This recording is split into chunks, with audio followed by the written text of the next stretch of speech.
มากอดเลยเลย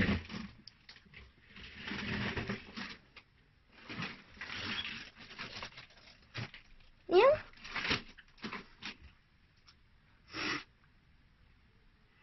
ลูกมาอาบน้ำนอนโอ้ยรำคาญอ่ะตัวไปอาบน้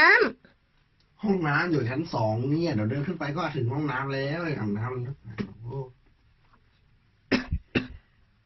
เชิญลูกไปลูก1 2เตือนครั้งที่1เตือนครั้งที่2จะลูกกับลูกจะลูกก็ ยาวแล้วลุกแล้ว จะลูกก็จะลูกก็ขอให้ลูกแบบน้ำแบบน้ำโอ้ยนะเหม็นขี้หาแล้วเดียว โอ้ยใครกินเหล้าอ่ะไม่ได้กินเหล้าทำไม เหม็นขี้หาแล้วมาโชว์ลายแกงก่อนเร็ว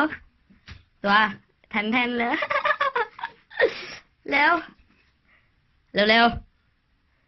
เดินมาหาหน่อยเร็วนับ1 3ให้ไม่มานี่นอนนอกห้อง แล้ว ทำไมทะเลาะกับพัดลมเหรอฮะ ไม่หลับอยู่แล้วเห็นไหม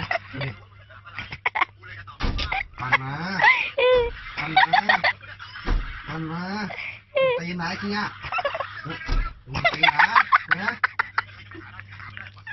หนักเลย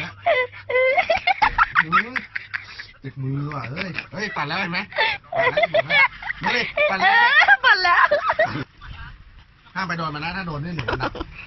ต้องเชื่อตามไว้ตลอดเลยพัดลมยี่ห้ออะไรอ่ะ5 ตาลิต้องหมุนด้วยมือตัวเอง5 ตาลิ5เนี่ยหมุนใช่ไหมเลย5เนี่ยหมุน